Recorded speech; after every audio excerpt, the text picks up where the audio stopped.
I see the mess that is going on with NFL players potentially returning to college football. I see the NCAA consistently losing in court. They have like an 0 and 104 track record against the local courts. It's not been good.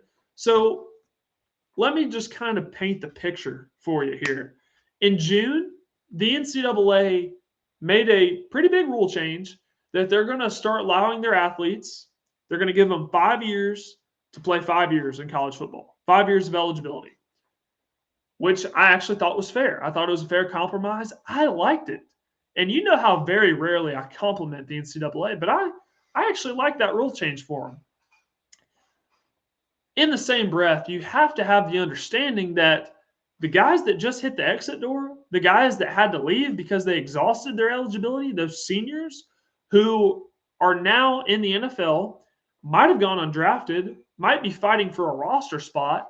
And if they do, they're fortunate enough to make the roster, they might be getting paid a league minimum. You have to understand that those guys are going to be upset because they weren't afforded the same opportunities that the current athletes are being afforded. And honestly, if I'm a class of 2022 athlete, I think it's totally fair argument, and I get where you're coming from. So when you take this to the local courts, that's kind of been a theme nowadays. If you don't like something that the NCAA proposes, you go to you find a friendly judge, you find your local court, and you rule against them. You get a temporary injunction, you get a restraining order, and you ultimately get what you want. Well, on July 31st, a Colorado based federal judge by the name of Charlotte Sweeney, no relation to Dabo Sweeney, by the way, ruled that all athletes who started their career in 2022 will be allowed a fifth season. So Indiana, they took full advantage of this ruling. They got two of their defensive linemen that were on last year's team back, and some teams are capitalizing on that. And as of recently, there's been a ruling in the Louisiana State Court, basically filing on behalf of players that are in the NFL. There are, I think, 16 players mentioned in this lawsuit that are currently exploring the idea of coming back to college. Some of them, like Jack Pyburn, who was a linebacker at LSU last year, who got 2 sacks for the Tampa Bay Bucks against the New York Jets in their first preseason game. These guys are exploring the possibility of coming back to college. And honestly, I if I'm a player, I totally understand where they're coming from. Why would I turn down making millions of dollars in college for another year versus making league minimum in the NFL? And there's no guarantee that you're going to make the roster. So if they're allowed, as a player, I'd want to come back too. But, and I don't typically compliment, and I'm going to go to college basketball here for a second. I don't typically compliment Dan Hurley in this light, but I am this time.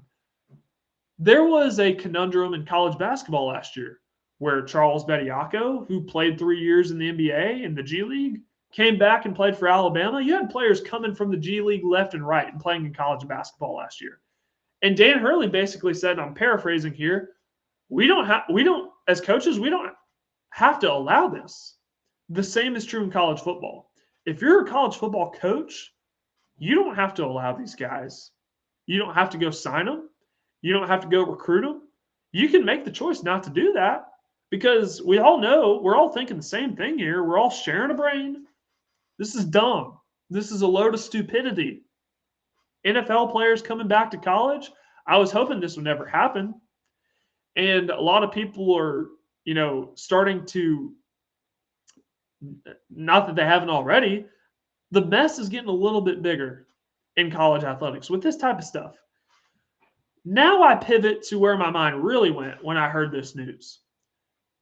The mess that college football has behind the scenes has never really touched the NFL. It's never really affected the NFL. And now it's starting to, because now you're taking players out of the NFL and you're bringing them back to college. So, and this is the stance that I've always had. College football has always been kind of like the minor leagues for the NFL.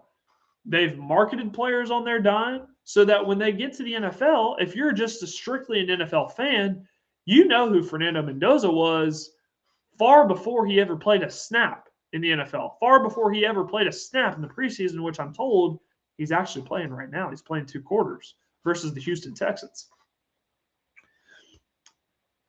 The NFL has never really repaid college football in a sense because college football's done all the marketing for them. So will the NFL get involved with this now that college football's taken their players? I'm interested to know.